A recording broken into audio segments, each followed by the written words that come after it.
لیکن وہ اہل حدیث، وہ وہابی، وہ سلفی جنہوں نے اس ملک کے لیے جی جان سے قربانیاں دی، جنہوں نے اس ملک کی خاطر اپنا سب کچھ لٹایا ہے، صرف اس لیے کہ انہوں نے یہ سمجھا کہ یہ ان کی ذمہ داری بنتی ہے کہ انگریز کی غلامی سے اس ملک کو آزاد کروایا جائے، آج ان کی نیتوں پہ شک ہے۔ آج جنہوں نے قربانی دی ملک کے لیے، آج انہی کے لیے یہ سوال کھڑا کیا جا رہا ہے کہ اس ملک میں سے ان کا خاتمہ کیا جائے، اس نظریے کا خاتمہ کیا جائے۔ جواہر لال نہرو نے اس خاندان صادق پور کے بارے میں، اور یاد رکھنا خاندان صادق پور خالص اہل حدیث گھرانہ ہے، ایک اکیلا خاندان ہمارا کیسا ہے آپ ذرا دیکھنا۔ آن دی ریکارڈ اس نے یہ بیان، جواہر لال نہرو نے یہ بیان دیا ہے کہ اس ملک کی آزادی کے سلسلے میں ملک میں جنہوں نے بھی قربانیاں دی ہیں، ان تمام کی قربانیوں کو اگر ترازو کے ایک پلڑے میں رکھ دیا جائے اور خاندان صادق پور کی قربانیوں کو ایک پلڑے میں رکھ دیا جائے تو وہ پلڑا جس میں خاندان صادق پور کی قربانیاں ہیں وہ ان پر غالب آ جائیں گی، وہ پلڑا ہی جھک جائے گا۔ یہ گواہی جواہر لال نہرو نے دی ہے۔ ہماری تاریخ بڑی روشن تاریخ ہے۔ ہم وہ لوگ ہیں جنہوں نے ملک کی خدمت کی، لیکن ملک سے کبھی قیمت وصول کرنے کی ہم نے بات نہیں، اور آج بھی ہم نہیں چاہتے کہ کوئی ہماری خدمات کے بدلے میں ہمیں صلہ دے۔ ہم بات کرتے ہیں ہمارے واجبی حق کے، جو اس ملک کے شہری ہونے کے حصے سے ہمیں ملنا چاہیے، وہ انصاف، وہ ہمارے اپنے حق کی ترجمانی ہم اپنے دعوے کی بنیاد پہ کریں گے۔ آزادی کو کیش کرنے کی ہم بات نہیں کرتے،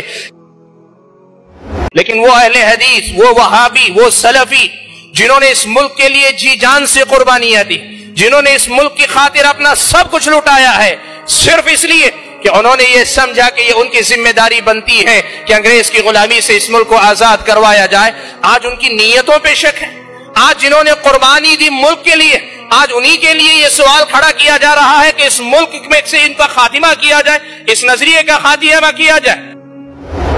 جواہر لال نہرو نے اس خاندان صادق پور کے بارے میں، اور یاد رکھنا خاندان صادق پور خالص اہل حدیث گھرانہ ہے، ایک اکیلا خاندان ہمارا کیسا ہے آپ ذرا دیکھنا۔ آن دی ریکارڈ اس نے یہ بیان، جواہر لال نہرو نے یہ بیان دیا ہے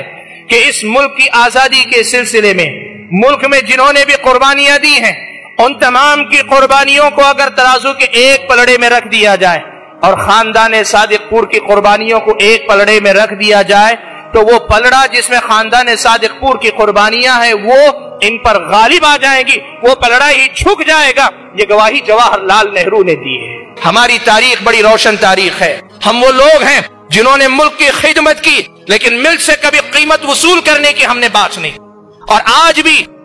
بھی ہم نہیں چاہتے کہ کوئی ہماری خدمات کے بدلے میں ہمیں صلہ دے۔ ہم بات کرتے ہیں ہمارے واجبی حق کے، جو اس ملک کے شہری ہونے کے حصے سے ہمیں ملنا چاہیے، وہ انصاف، وہ ہمارے اپنے حق کی ترجمانی ہم اپنے دعوے کی بنیاد پہ کریں گے۔ آزادی کو کیش کرنے کی ہم بات نہیں کرتے، لیکن وہ اہل حدیث، وہ وہابی، وہ سلفی جنہوں نے اس ملک کے لیے جی جان سے قربانیاں دی، جنہوں نے اس ملک کی خاطر اپنا سب کچھ لٹایا ہے، صرف اس لیے کہ انہوں نے یہ سمجھا کہ یہ ان کی ذمہ داری بنتی ہے کہ انگریز کی غلامی سے اس ملک کو آزاد کروایا جائے، آج ان کی نیتوں پہ شک ہے۔ آج جنہوں نے قربانی دی ملک کے لیے، آج انہی کے لیے یہ سوال کھڑا کیا جا رہا ہے کہ اس ملک میں سے ان کا خاتمہ کیا جائے، اس نظریے کا خاتمہ کیا جائے۔ جواہر لال نہرو نے اس خاندان صادق پور کے بارے میں، اور یاد رکھنا خاندان صادق پور خالص اہل حدیث گھرانہ ہے، ایک اکیلا خاندان ہمارا کیسا ہے آپ ذرا دیکھنا۔ آن دی ریکارڈ اس نے یہ بیان، جواہر لال نہرو نے یہ بیان دیا ہے کہ اس ملک کی آزادی کے سلسلے میں ملک میں جنہوں نے بھی قربانیاں دی ہیں، ان تمام کی قربانیوں کو اگر ترازو کے ایک پلڑے میں رکھ دیا جائے اور خاندان صادق پور کی قربانیوں کو ایک پلڑے میں رکھ دیا جائے تو وہ پلڑا جس میں خاندان صادق پور کی قربانیاں ہیں وہ ان پر غالب آ جائیں گی، وہ پلڑا ہی جھک جائے گا۔ یہ گواہی جواہر لال نہرو نے دی ہے۔ ہماری تاریخ بڑی روشن تاریخ ہے۔ ہم وہ لوگ ہیں جنہوں نے ملک کی خدمت کی، لیکن ملک سے کبھی قیمت وصول کرنے کی ہم نے بات نہیں، اور آج بھی ہم نہیں چاہتے کہ کوئی ہماری خدمات کے